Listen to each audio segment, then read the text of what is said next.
Greetings. Greetings. Welcome to St. John's Unitarian Universalist Church, and I invite you to stand as you are able to sing number 347, Gather the Spirit. That will be our opening hymn for November. 349, I can't read.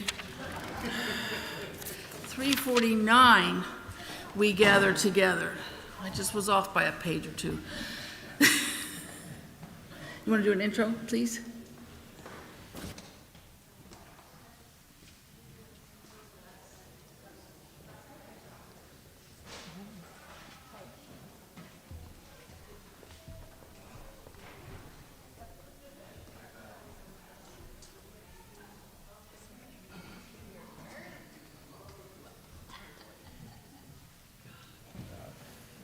Hey, more people are here. Yay.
Our chalice reading today is Among Us is a Beacon by Reverend Deborah Falk. The chalice lit among us is a beacon of hope in a world in crisis, a beacon of possibility made manifest in community, a beacon of warmth through our interconnections, a beacon of light illuminating our shared wisdom, a beacon of connection by our being together.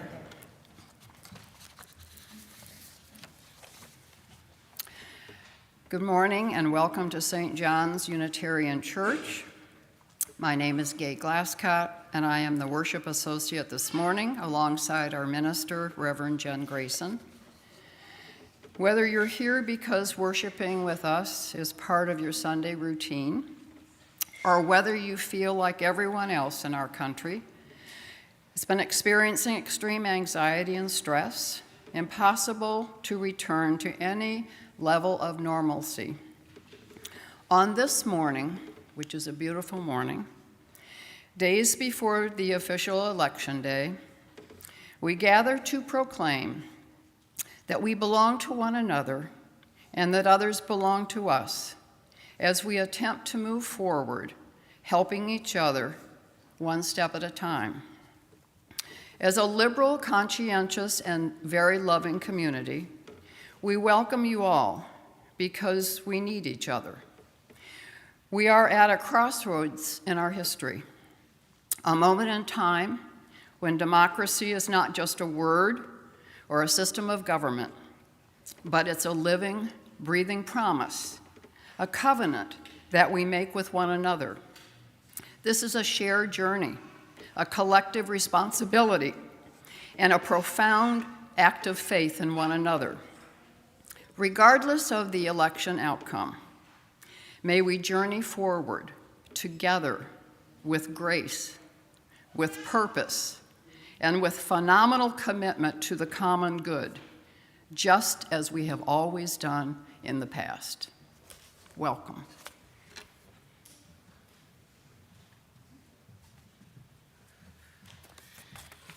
Now please rise as you are able for hymn number 298, Wake Now.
Please join me in our affirmation. This is the mission of our faith, to teach the fragile art of hospitality, to revere both the critical mind and the generous heart, to prove that diversity need not mean divisiveness, and to witness to all that we must hold the whole world in our hands. The spirit of St. John's is the power to pull off unexpected miracles. It's in the resilience that we show when faced with adversity. The spirit of St. John's is our community, and it's in our community.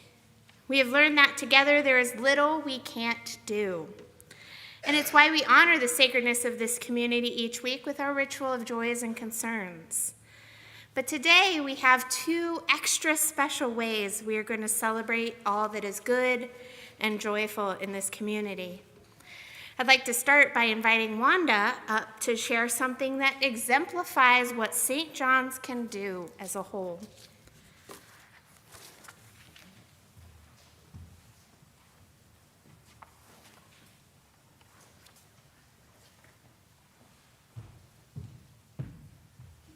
Good morning, St. John's.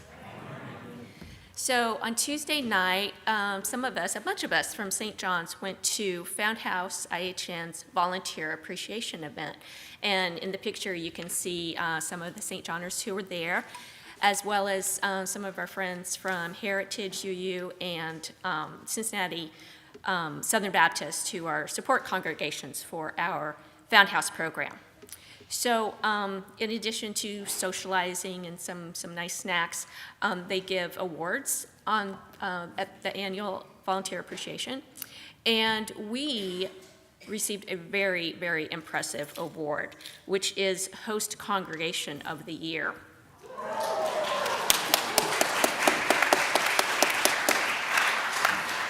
So yes, congratulations to us. And this, of course, doesn't happen without the work of many, many, many individuals in ways large and small. There were three things that we were recognized for. So one of those is that even though we haven't been a host congregation very long, we have been very active in the program for years and even go to other congregations to help out in various roles. Another reason was because when there's training, St. Johners show up. And not only do we show up, but we incorporate what we learned. And as a retired educator, it just warmed my heart to hear that was recognized. So, radical hospitality, it's not just an idea, but it's a practice. And we really, we're really trying to incorporate into our practices and our ways of thinking. And third, Claire, I forgot the third reason. The treating the guests so well. Yes. Yes, respect and love. I think that goes with the training theme of really acting that, using trauma-informed care and really thinking about radical hospitality and what we can do to accommodate the guests rather than them having to accommodate our assumptions. So we were given this really gorgeous award, and I will have this out in the lobby on the table, and then on non-Found House recruiting days, I'm not sure where it will go, but we'll figure out a place for it. So again, congratulations to us all. Thank you.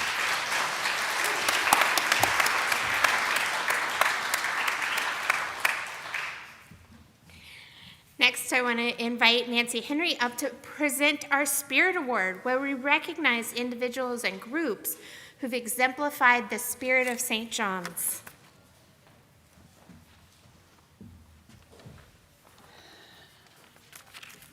I wish I could talk off the cuff like Wanda, but it's my pleasure to represent the Spirit Connections team as we present our next Spirit Award. We don't think it's an exaggeration to say that St. John's would not be solvent financially without the help of our very own property guys who do so much to keep our building operational. Bill, Stan, Cliff, and Tony, please come forward. Bill Lurson, Stan Loeb, Cliff Schisler, Tony Potocnik.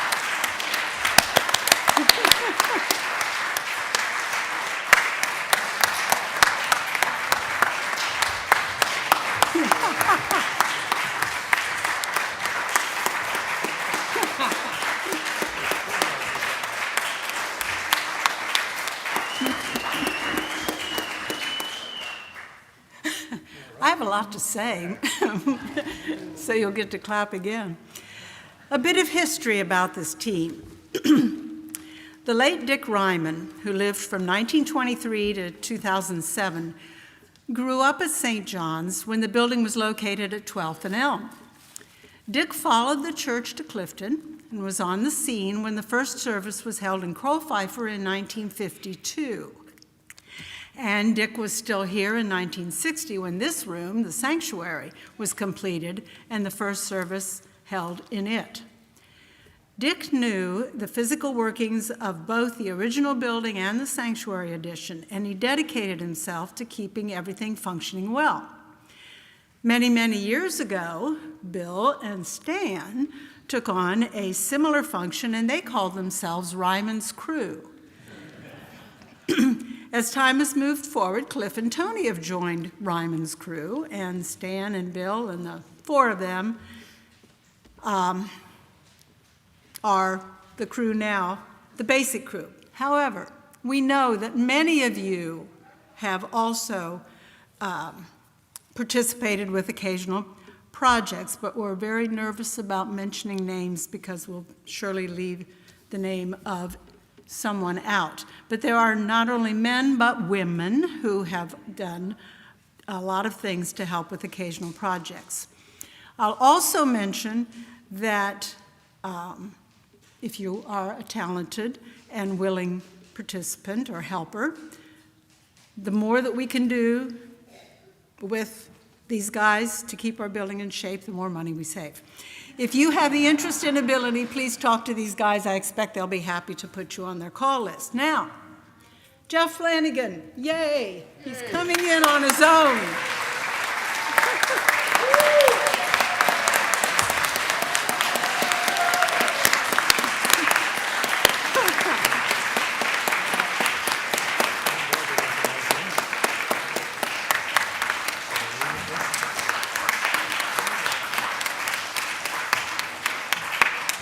Kathy Shell was on standby to drag him in if necessary. Jeff being a little bit shy, maybe. Jeff is our beloved caretaker, in case you don't know. And this is what he said to me last week. Whenever I can't do something, my first call is to these guys. And they show up. They have installed all sorts of things: toilets, handrails to the bima, grab bars in the women's bathroom, new window screens in classrooms, cooling for Found House guests last summer, and overhead LED lights in the chapel, just to name a few things. They have repaired the dishwasher multiple times, thermostats, boiler, HVAC equipment, as well as leaks in the skylight multiple times. They paint. They help David Terry and others with yard work. They have researched energy-efficient appliances and all sorts of HVAC equipment for our future needs. We need to be extremely grateful for the expertise of these men and their ability and willingness to work together and with Jeff.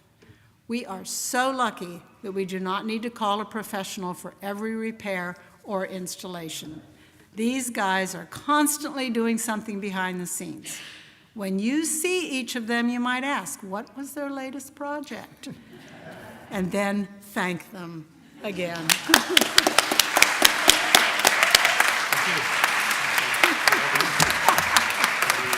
You can go. Thank you.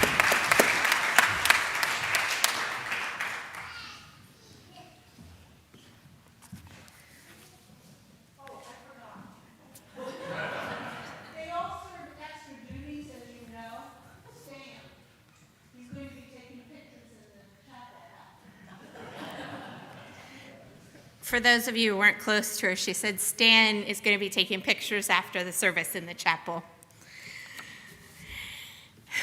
There's so much to celebrate about the spirit and joy in this community.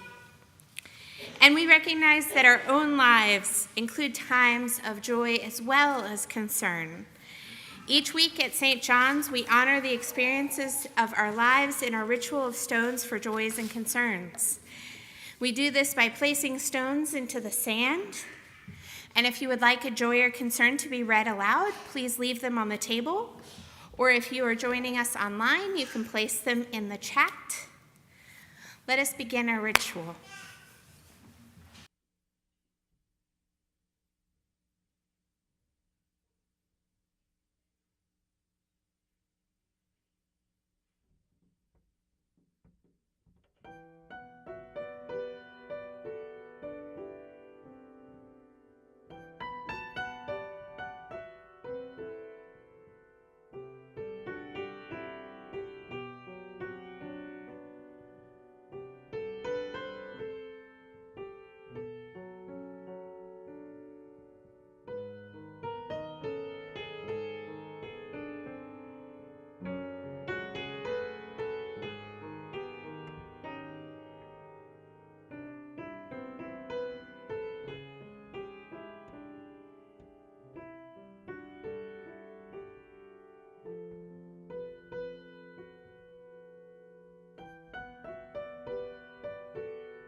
We place a stone for all of you who are joining us online, and we light a candle representing everything that has been shared and will be shared in this beloved community.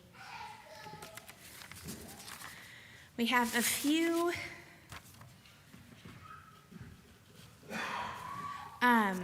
spoken joys and concerns. Barbara Haddon is in Jewish hospital. Call her on her cell phone if you'd like to visit. That was from Henry, so I assume you can ask her if you have questions.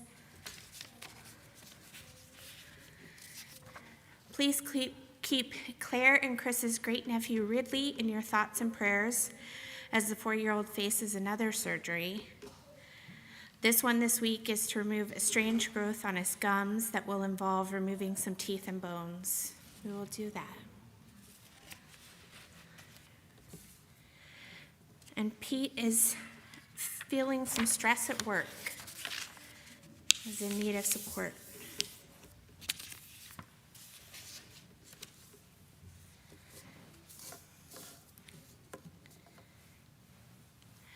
I invite you to move into a spirit of prayer or meditation with these words by John O'Donohue.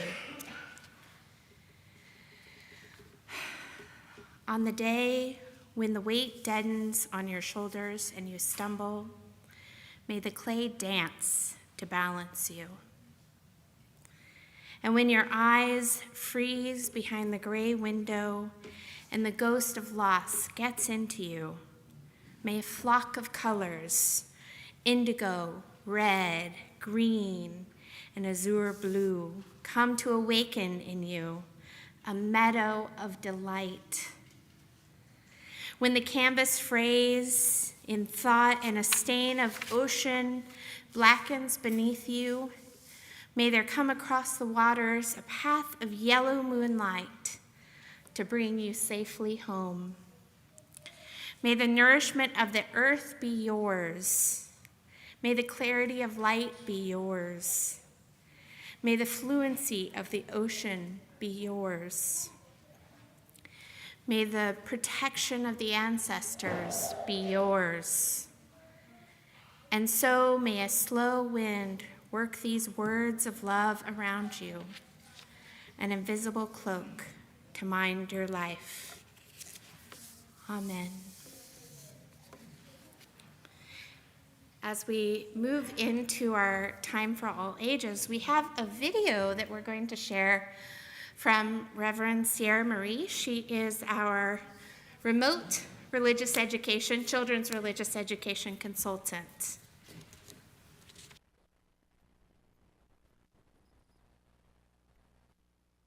Hi, I'm Reverend Sierra Marie Gerfeo, and it is such a joy to have already begun working with you as your remote consulting religious educator.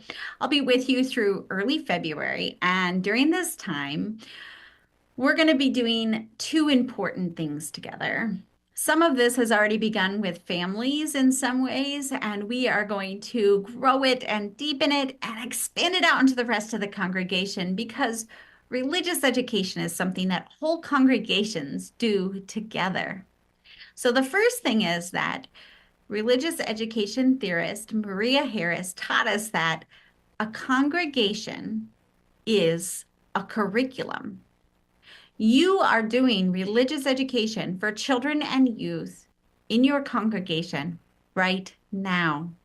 You do it not only when the children are down in the Rosa Parks room, but also through the traditions you have, the rituals you share, the services you're in together, the things that you do as a community, whether in coffee hour or in community events, the relationships that you're developing between the generations. All of this is religious education.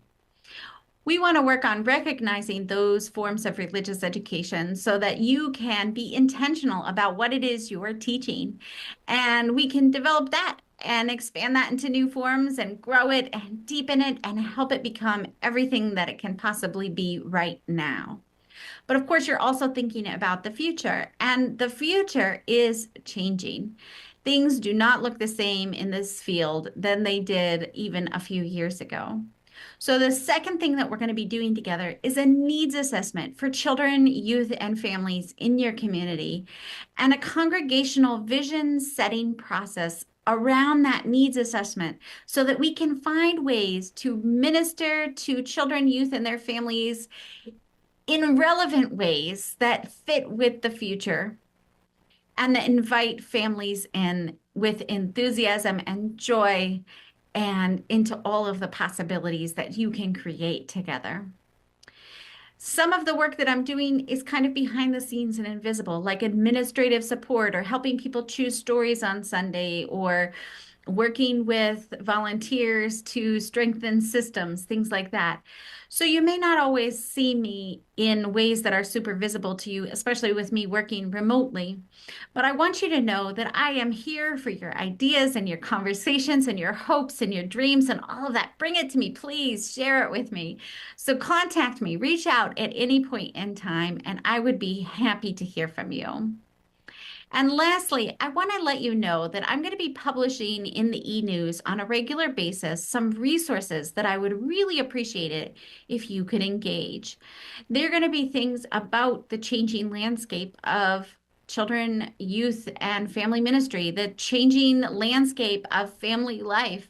And they're going to be things that will become so important when we sit down together as a congregation to do some visioning. So please keep your eye on the e-news and reach out to me if you have any hopes or ideas or questions or needs, and I'll be happy to chat more. I look forward to working with you in the coming months. Talk to you later. Bye.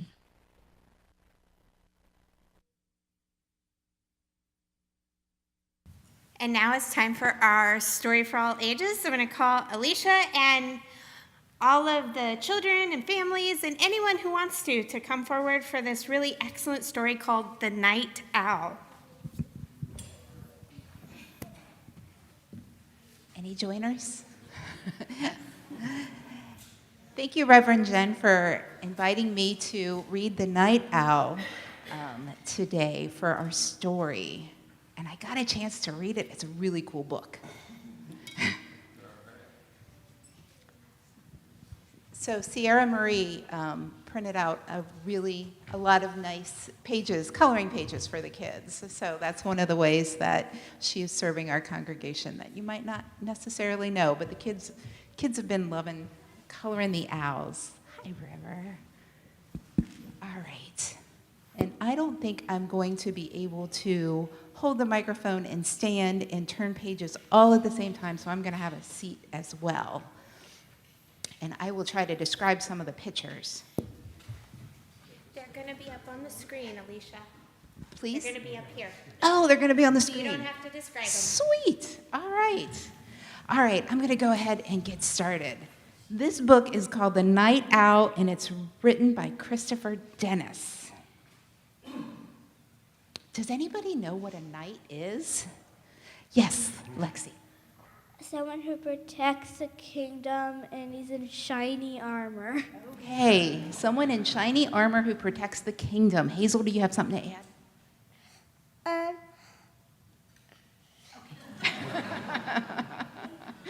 All right. Since the day he hatched, Al had one wish: to be a knight. Every morning, before he drifted off to sleep, he imagined himself as a real knight. He would be brave, he would be clever, and he would have many friends. It was just a dream until one day, knights. Oh, did I skip a page? Nope. Knights began disappearing from the castle. So Al applied to night school. And to everyone's surprise, he was accepted. Al was an excellent student, but he had a tough time with a sword. Even the smallest shield was a problem. And he had a habit of nodding off during the day. Night school was hard, but Al worked and worked. He graduated with honor as all knights do, Al was assigned to the night watch. He was very good at his job. Because he was nocturnal. The other knights usually fell asleep during the long night watch, but Al didn't mind. All alone on the castle wall, he finally felt like a real knight. Until late one evening, it was very dark and very, very quiet when He was very scared. Al heard a strange sound. It sounded like a huge bird flapping its wings. Ooh, Al called.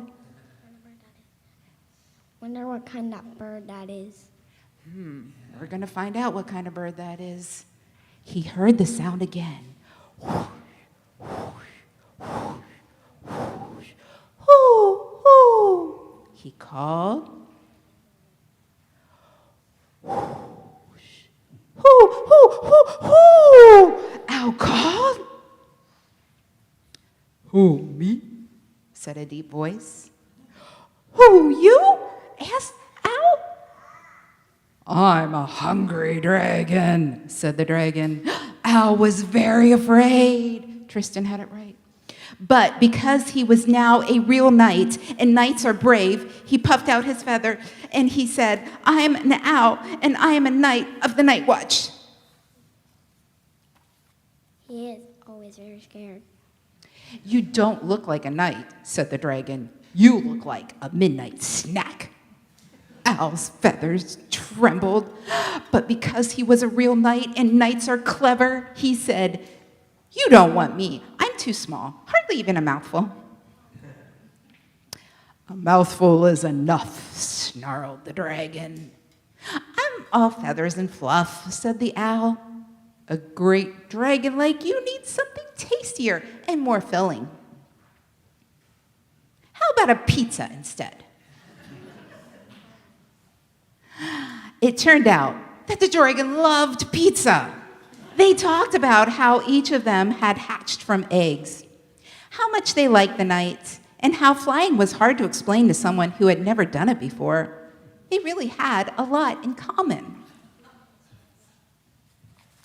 The following week, not a single night disappeared. Or the week after that. And every night, Al patrolled the walls. It was very dark and very, very quiet. But Al didn't mind because he was brave, he was clever, and he had many friends. The end.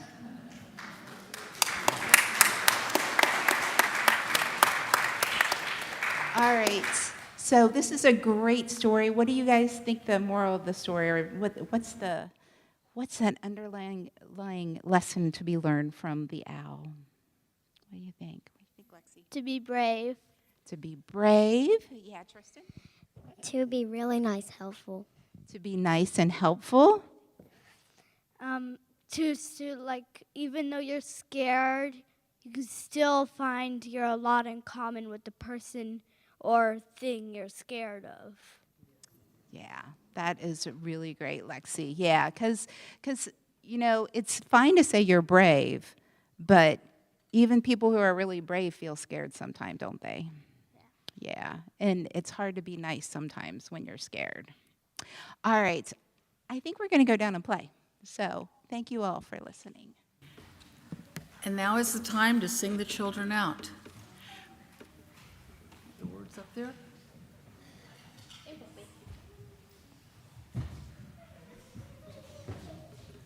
May your mind be open to new learning. May your lips bring truth into the world. May your heart know love and your hands do the work of justice as you go your way in peace. May your mind be open to new learning. May your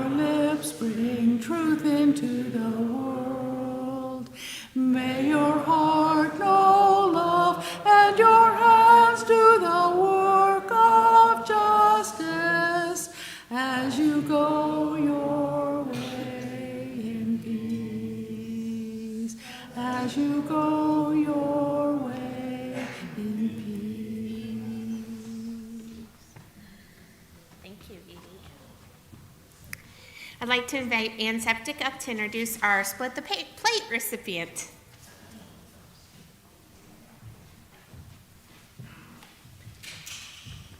So yes, I'm Ann Septic. I'm a member of the Outreach Committee here at St. John's, and our November Split the Plate recipient is the Life Learning Center, which helps those that dealing with poverty, unemployment, and other challenges. And it's my pleasure to introduce Dale Zadolchek. Hope I got that right. They're Director of Employment and Employer Relations, and he'll tell you a bit more about their organization. Good morning. Thank you for the opportunity to spend time with you this morning. The thing that hits me first is your message here is the same message that we deliver at Life Learning Center, and I have to share with you what Life Learning Center is and why I'm there and what we're trying to do for individuals in our community. I spent 45 years in the private sector, retired, and my wife said, hey, you really need to be doing something with your experience. And I'm sure all of you can relate to that. But the real driving force is that we lost, our family has 3 children, we lost our son Alex. And Alex, at 12 years old, said, Dad, take care of my sisters and Mom, and whatever you do in life, always think about you're having an opportunity to make an impact on my behalf. And I took that because I coached football for 25 years, and he might have thought that I would be involved in coaching young people and be involved with young people. But the opportunity to join Life Learning Center came about, and what Life Learning Center is it's a 12-week program for individuals that have not had the benefit of a lot of the things that we've learned in life through religion, through education, through coaches, or through other folks that have had an impact on us. In those 12 weeks, we give individuals the 5 pillars of life, which are spirituality, a financial component, health, emotions, relationships, and that is broken down for those individuals to really get a professional development course that many of us have had over the course of our lives. And religion and faith play such an important role in my life, and it obviously has played an important role in everyone in your community's lives, because you wouldn't be here. And I think it's lost on a generation that the importance of faith and commitment to your community. And that's one of the things that we teach at Life Learning Center is a commitment. When you come into our building, we have 19 individuals on staff, and every one of them is committed to seeing that those individuals come through the program and that they are put on a path for a life of fulfillment and an opportunity to change the generational cycle that many of them have been in. This past week we've had 2 young folks in their 19 and 21 years old. Their parents have gone through our program. They came to Life Learning Center and shared that the difference that they saw in their parents and the changes that they were able to make in their life from substance use and working in the judicial system, that they wanted to find out what was going on at Life's Learning Center and how it was possible to change the lives of individuals in their mid-40s and put them on a path that many folks just are embracing and are longing to have the opportunity to enjoy. I can stand here and I'm going to share some details and some background information that really validates what we do there. Alicia Webb Edgington, who is the president of Life Learning Center, worked for the Kentucky State Highway Patrol for 25 years. So she was very involved in law enforcement and very involved in data collection. The data that we collect validates what we're doing, because what I'd like to share today is 80% of the individuals that start our program complete the program. Of those 80%, we've tracked individuals. Now we have data for the last 4 years. The recidivism rate for those individuals is 6%. The recidivism rate in the general population is somewhere in the mid-80s for individuals that have been incarcerated or that have experienced substance use. We track and we perform behavioral health assessments to validate that information.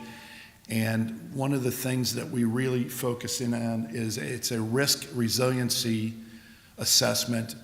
And through that assessment, if you're building resiliency factors in individuals, grit, hope, personal standards, satisfaction in life, and you look at the risk factors, which are anxiety, depression, ostracism, which is the #1 predictor of behavioral health. Those factors that we measure tell us that going out 3 years that we've made transformational change for those individuals. The state of Kentucky has just awarded us funding for 4 additional centers in the state of Kentucky, and Governor DeWine, we're working with him, and we have a economic impact study that we've done for the last 9 months, and we will be sharing that with the governor. And he sees the need to give individuals an opportunity, hope, and to introduce them to working and bring them back into re-entry into the employment force. Because if you give an individual the opportunity to earn a paycheck and to change and to really live a fulfilled life, you can take individuals through substance use treatment, but they need to have the ability to earn an income and to be responsible and to give back to the community. And that's the thing that is really important to me as a gentleman who's spent my life in working, is when you see individuals that have a paycheck and they have have the ability to live a fulfilled life. That makes such a difference in their ability to stay on track and to really for them to become members in the community and to understand the impact and the changes that they can make, because it's generational. They're changing the outcome for their family, for their children, and it really is a unique position that I'm in to be able to do this. And I have to tell you that I've been moved by your service today. I may be a little bit overdressed, but it's out of respect and reverence. And I thank you for your time. And really, if we do not keep the faith, then we have no faith. So thank you very much.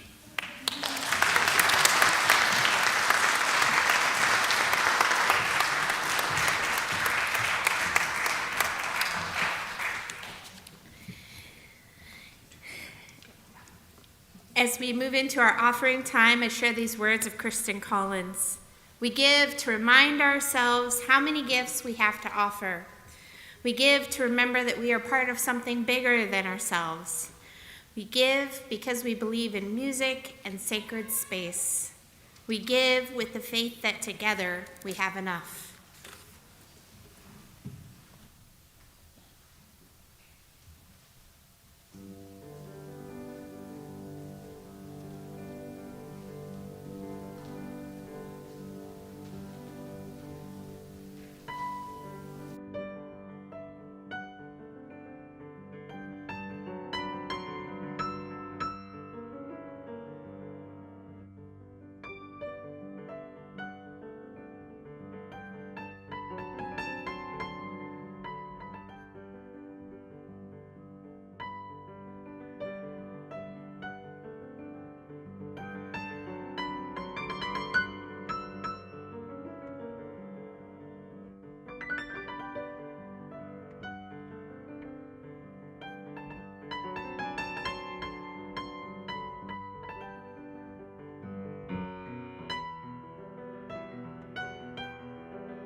That was beautiful. Thank you very much. And he's our guest pianist, so I really appreciate it.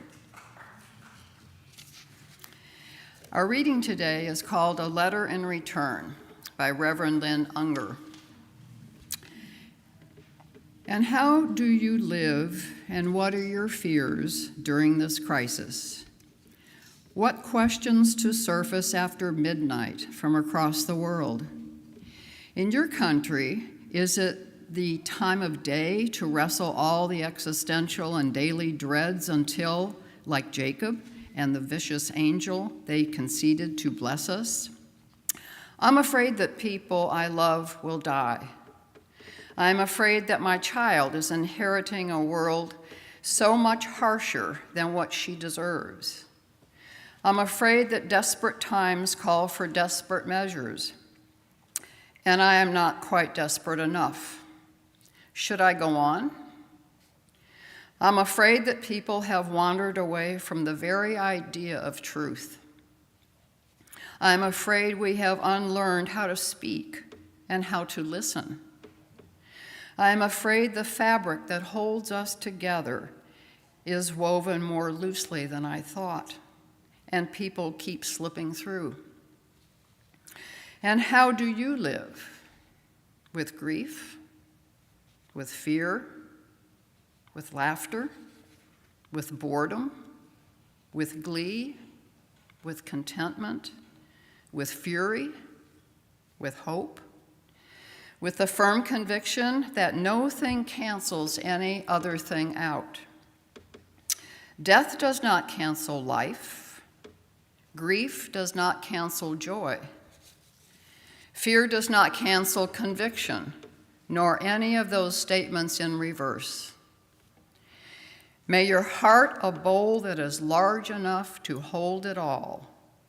Imagine that you are a potter. Stretch the clay. Cherish the turning wheel. Accept that the bowl is never going to be done.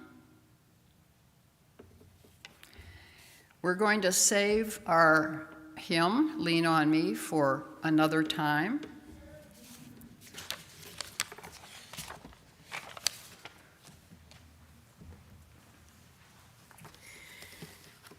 Once in a while, we ministers feel called to change our planned Sunday morning service. When something happens in the country or in our communities that impacts each of us greatly, it can be important to shift gears and speak to that instead.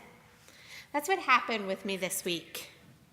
I'd worked out a plan quite a while ago, but as I listened to some of you and myself over the past several days, I realized this week's election is weighing on our minds. And we need to honor that. I encourage you to be kind to yourselves and one another. Pay attention to what you need to do. Change plans if that works better. Drink plenty of water. I'm not kidding. You forget those things. Eat food that feels right to you, not that fits some ideal of what you think you should eat. Talk to your friends. Watch mindless TV, or read books that you love and know well. And I'm glad you've chosen to be here together this morning. As I was reworking the service for today, I was struck by how our reading reflects the feeling that many of us are having during this time and in the run-up to the election. How do we live in times of uncertainty? With grief, with fear, with laughter, with boredom, with glee, with contentment, with fury, with hope, with the firm conviction that no thing cancels any other thing out. Does that resonate for you? These times are some of the most difficult we have faced in recent memory, and our recent memory includes COVID. A big part of why we find this time so difficult is the uncertainty. We don't know what next week will bring. We don't know what January will bring. And that is the hardest thing. What will the next few years bring? Will they bring recovery and a greater attempt to heal divisions that have grown between people? Will it bring a time of great danger to immigrants, to women, to people of color, to LGBTQ folks? It's hard to know at this point what will happen. But we do know we've done what we could. Many of you have reached out encouraging people to vote through postcards, phone calls, signs, door knocking.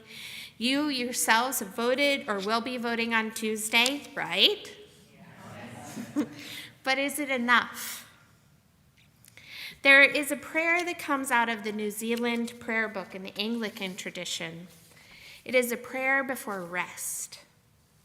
And one line within it stands out to me every time I hear it. It says, "What has been done has been done. What has not been done has not been done. Let it be." There comes a time when we must step back and wait, letting the results of our actions and inactions form. As we wait and watch over the next few days, remember, you are not alone. You are part of a tradition that values justice, that values community, that values hope. And there's so much hope in the midst of this time. We've heard much of it today.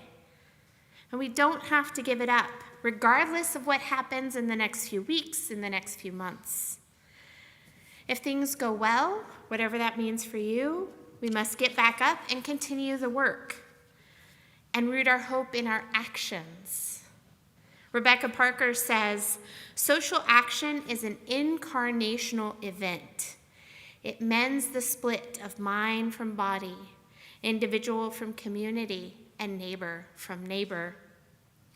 Working to rebuild our world is a healing act, and social action brings us into direct contact with those whose experiences differ from us. Those relationships expand our view of reality and remind us how injustice towards others affects us. If things do not go well over the next few weeks and months, we get back up, continue the work, and root our hope in anger, too. Not the hot-headed anger that leads us to forget ourselves and act in harmful ways, but the cool-headed anger that says, no, this isn't okay, and it doesn't have to be this way. Rebecca Parker tells us about Unitarian minister Thomas Starr King, who worked for abolition. She quotes this 5-foot-tall minister as saying, "I may be small, but when I am mad, I weigh a ton." Reverend Starr King's anger came from hope. Parker says his ministry was fired by a passionate caring that could not tolerate seeing life needlessly harmed by stupidity, lack of attention, inadequate organization, or narrow self-interest by people in power. How many of you have felt that anger over injustice, poverty, racism, sexism, so many isms to name? That too can be where we find hope. After all, if we were hopeless, we wouldn't care enough to be angry. And hopeful anger has created change in this world. As Unitarian Universalists, we are a small religious tradition, but when we are mad, we weigh a ton. And no matter how things go over the next few weeks and months, we must root our hope in our loving presence. Rebecca Parker tells the story of Maxine and Lyle. When Lyle returned from war, he was the only man in his town to return. He seemed a ghost and sat in the rocking chair much of the time. His sister sat with him, sometimes talking to him, other times just doing her own work. And then one night he started to cry. She held him until he could talk, and he talked for hours. Parker says, this is how soul comes back to us. one human being stays with another human being until the numbed person is able to speak of silenced experiences. We are not alone. Each of us, each one of us, is living interconnected to all of life, all of the beauty that is around us. Some of us feel a connection to a divine love, to the spirit of life. Others find that connection in nature, and others find it in all of life in their connection to humanity. And we have chosen to come here together, to come here in love and trust. We're not here out of fear. That doesn't mean you're not afraid while you're here. We are here because we recognize there is something beautiful in this community. There is something worthy in the spirit of St. John's. So yes, as we move forward, we will root our hope in ongoing action. And perhaps we will root our hope in our cool-headed anger. But through it all, we will root our hope in our loving presence with others. Love builds communities. Love affirms goodness. Love drives us to care for one another. Our Unitarian Universalist spiritual ancestors have a long history of siding with love. And we are their descendants. And we are here for such a time as this. Before I close, I want to share with you the words of Elandria Williams, former co-moderator of the Unitarian Universalist Association and a lifelong activist. We are the children of freedom fighters, visionaries, and radical liberal theologians. We are the phoenix rising out of the ashes of the McCarthy era and the civil rights, women's, and queer liberation movements. We are the survivors and beneficiaries of youth-led and youth-focused beliefs and programming that encouraged us to be change makers, boundary pushers, and institutionalists all at the same time. We are and will be the ministers, religious educators, congregational presidents, organizers, social change leaders our faith has led us to be. And we wear our faith as tattoos on our bodies and in our hearts as testaments to the blood, tears, dreams, and inspirations of our community ancestors and elders. My beloved spiritual companions, I don't know what this election will bring. I do believe we are called as citizens and people of faith to express our hope in action, in anger, in loving presence, and participate in the continued formation of this country by not only voting, but also working to ensure that the voices of everyone can be heard. I believe in what we can do and what we can create together. Please do vote and ensure and support everyone you can in your life to make that choice as well. And if you feel moments of despair or concern during this season, I encourage you to remember you are not in this alone.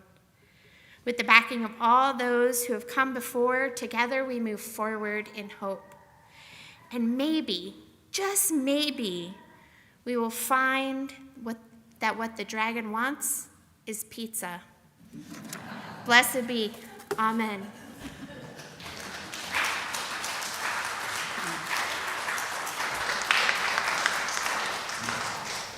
I'd like to highlight just a few of the announcements, and then we have two people who will be coming up to give quick announcements too.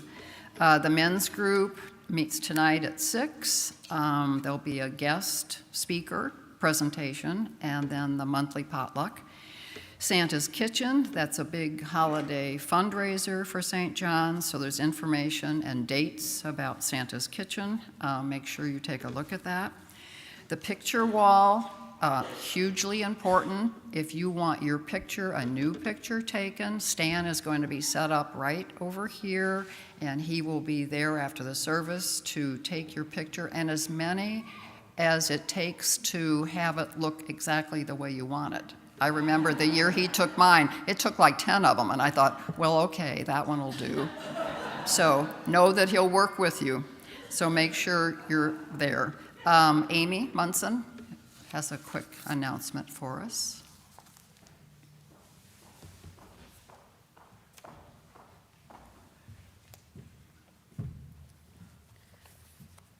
We want to thank the League of Women's Voters who presented during the forum this morning. Claire Wagner was the speaker from the League of Women Voters, and she brought a lot of literature that is available in coffee hour, and there'll be some volunteers there if you have any questions. Thanks, Amy. And our last announcement, Edie.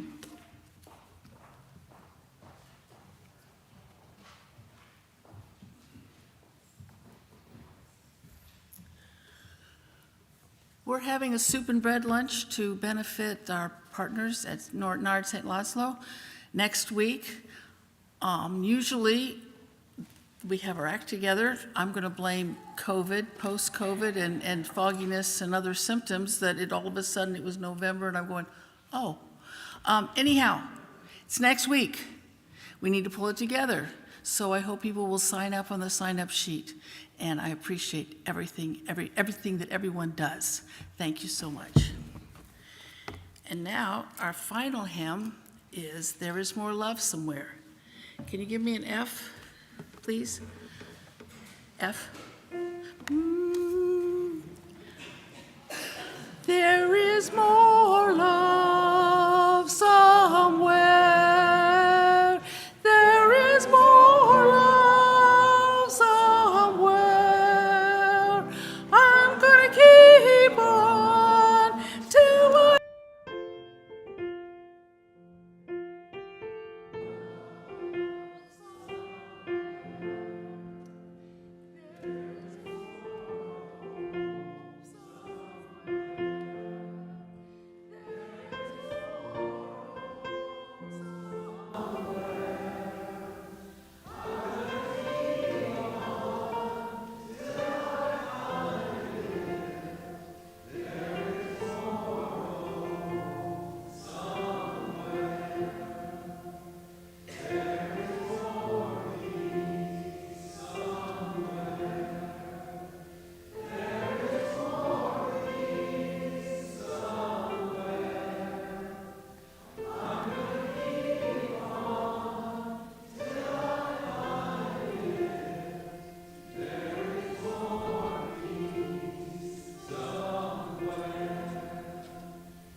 Go in love, knowing that your loving presence matters.